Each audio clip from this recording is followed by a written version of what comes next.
Greetings, everyone. This is Amigo Aaron, and what you're looking at here is the beautiful riverfront in Point Pleasant, West Virginia. It's that time of year again, friends. It's Mothman time. This is Mothman Festival 2017, and this film shot early on Saturday morning as we walk around the lovely riverfront area here in Point Pleasant. Soon the stage will be featuring many local bands, and these tents will be filled with vendors. Some vendors are already here. This video was shot about 9 o'clock in the morning. The festival is officially scheduled to start at 10, but I thought I would get an early jump on it so we could go ahead and get through without the huge mobs like we had last year. You can see here we've already got the lemonade stand open. The fellow to the right there was selling fidget spinners. You can see them. And there's the beautiful mosaic painted walls. As we walk through the floodgate here into the food area. Now you'll notice in previous years the food area was pretty much restricted, and there's the sign. The food area was pretty much restricted to this area here near the flood wall. You may find a few local vendors that were selling items, but nothing in a food truck variety vendor. But this year, things have changed. There have been many changes this year, and we'll go over them as we get to them. You can see a lot of the usual suspects here this year. Again, we have not seen the Mothman Pancake Crew. I don't know if that food truck gave up the ghost or just stopped doing the festival, but no Mothman Pancakes this year. But the food was still great. You can see the streets are just now beginning to teem with passers-by as the festival kicks off. This will be the first year, sadly, that we do not have the Harris Steakhouse to eat out. Unfortunately, Carolyn Harris, who not only owned the steakhouse but also was co-director of the Mothman Festival, passed away. She passed away early in the year, and the steakhouse was shut down. And some of the decor, some of the bar from the steakhouse is now on display in the Mothman Museum. So this festival is dedicated to her honor, and she really was a great lady. And we ate at the steakhouse many times, and she'll definitely be missed, and as will the steakhouse. I mean, steakhouse has had the vibe of a classic diner or dive diner, but man, the food was great, and the service, the ladies were just super nice. So here you can see we've got some people selling jewelry and whatnot, and some little trinkets. These are your vendors, but you'll notice that the vending has drifted out this year. Now, there's your information booth, but on down the line here, you will actually see more food trucks, and a few more showed up. Right there in that white tent were the Mountain Monster crew, AIM.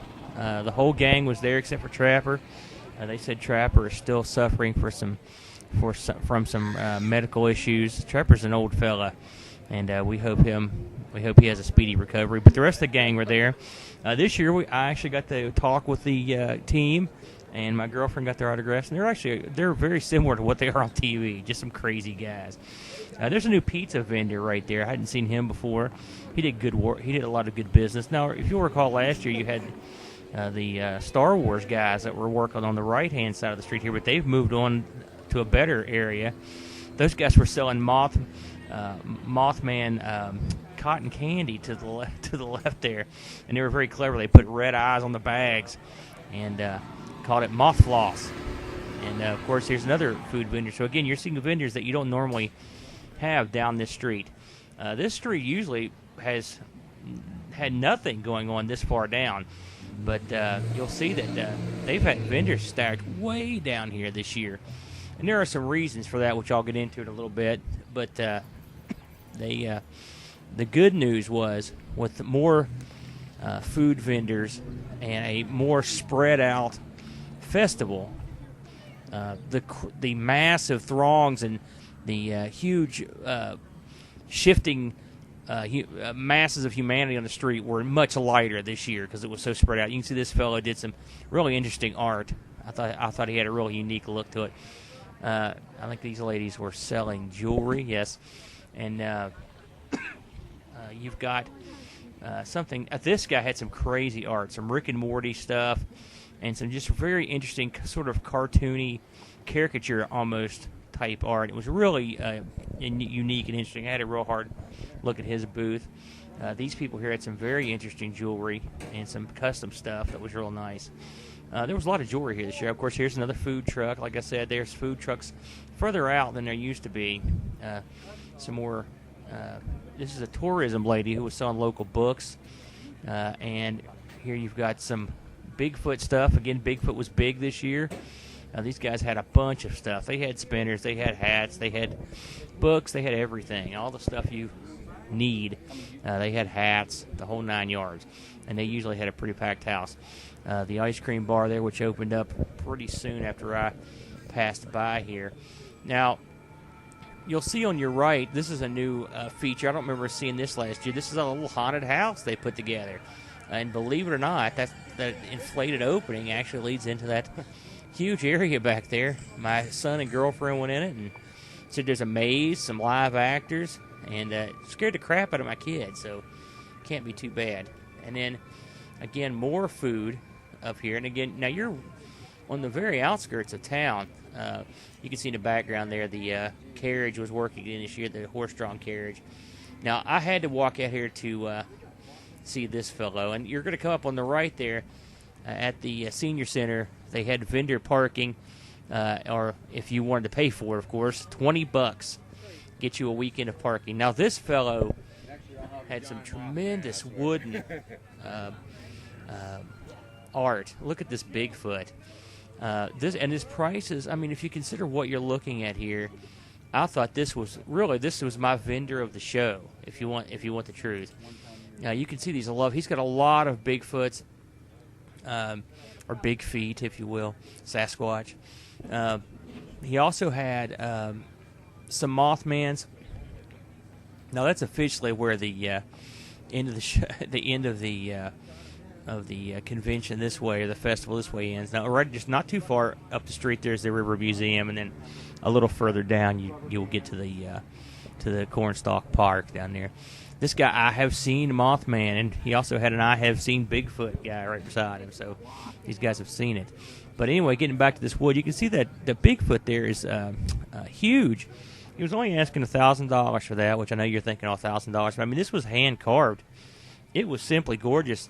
And the Mothman he had, which were smaller, about 3 or 4 foot tall, they were going for about $300, which I think is great. And he said that next year he's going to make a full-size, huge Mothman. So that should be interesting. But I think this guy's a real talent. And this is the first year that I've seen him here. So ringing endorsement for me. If I had any sort of money near $1,000 to spend, that Bigfoot would look great in my backyard. So we're moving back up the road here, and we're going to move down the line to the main area of the event. Now, it's a good time to talk about the changes this year. They definitely changed for the better in terms of your vendors.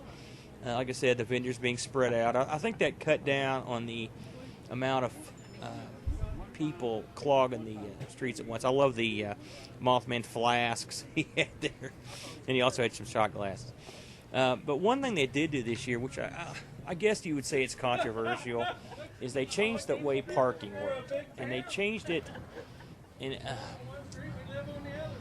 It's an interesting decision. So of course, parking in Point Pleasant's always been a disaster because it's not a big town, and vendors operate here that aren't related to the festival, and they need to have parking for their customers.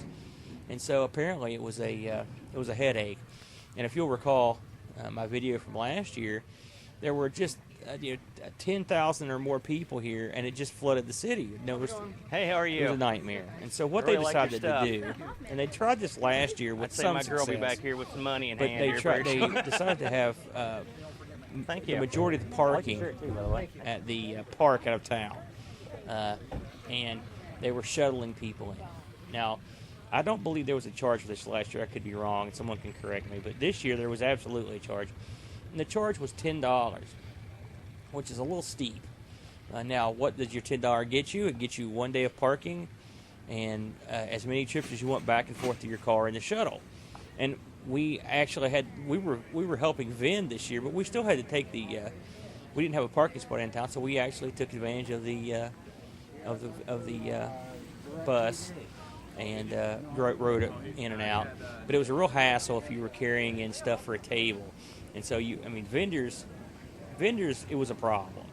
And my parents, who ended up vending this year, they bought a spot in front of that center I mentioned. And like I said, $20 for the weekend, which is, better. But still, it was still a long way from their table. And it's a long hike. I know I read several complaints about it.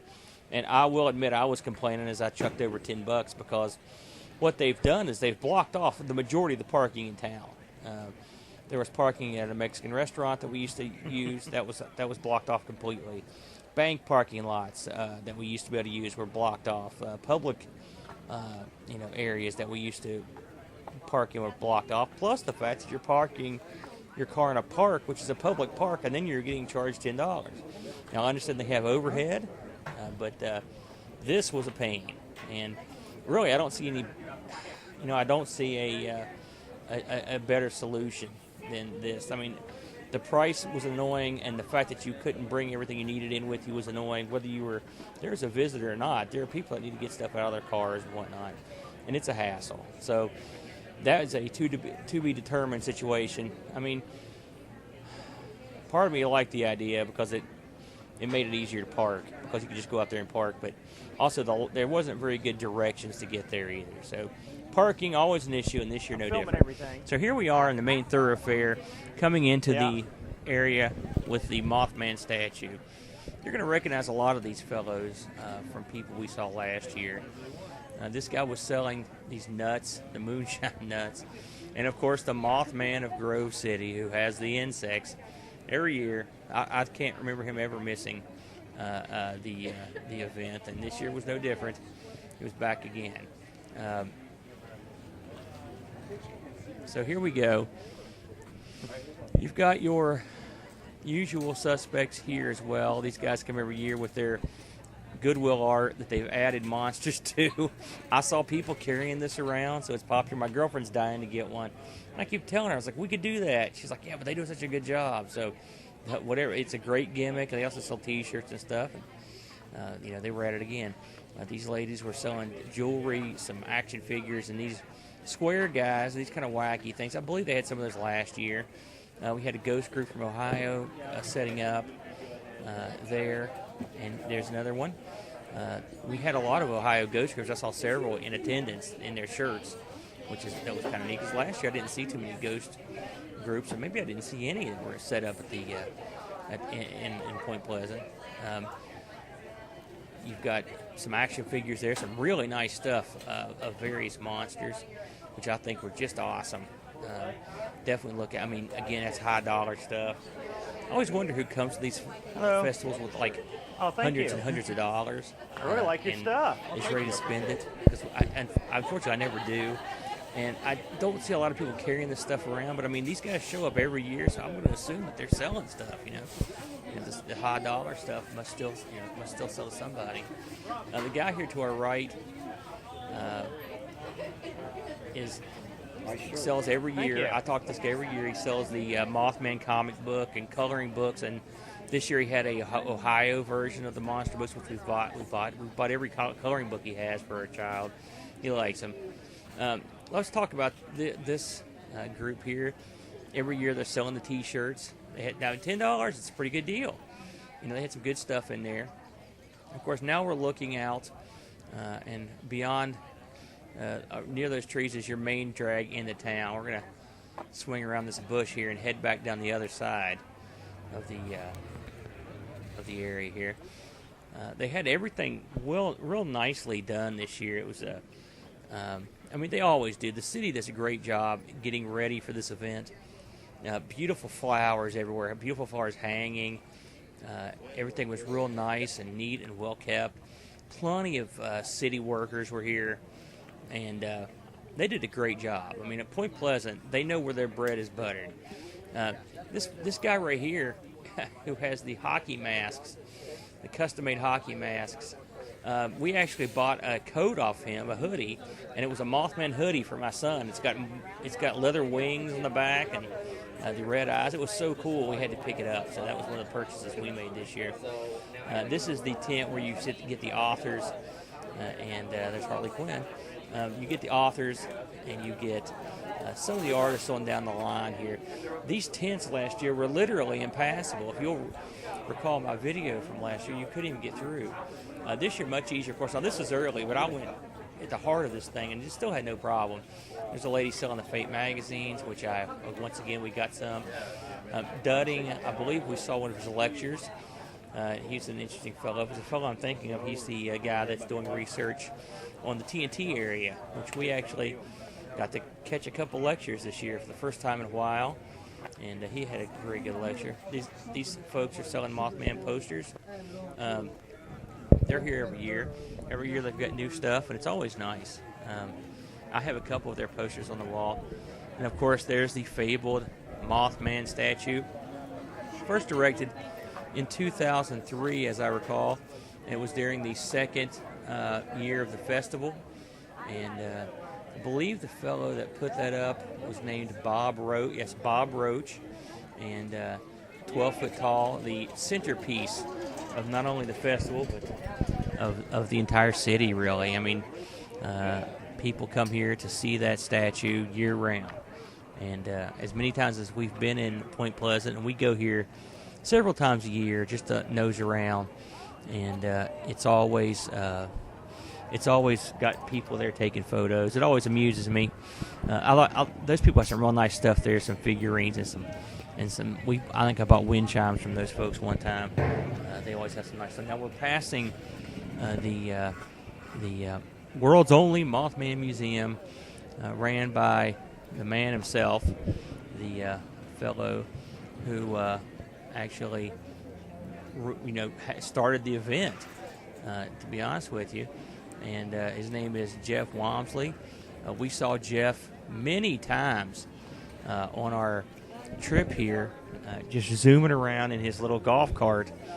You can't miss Jeff. He's got a huge, what can I call it? Just a mop of hair, just kind of brownish blonde hair flying out of his hat.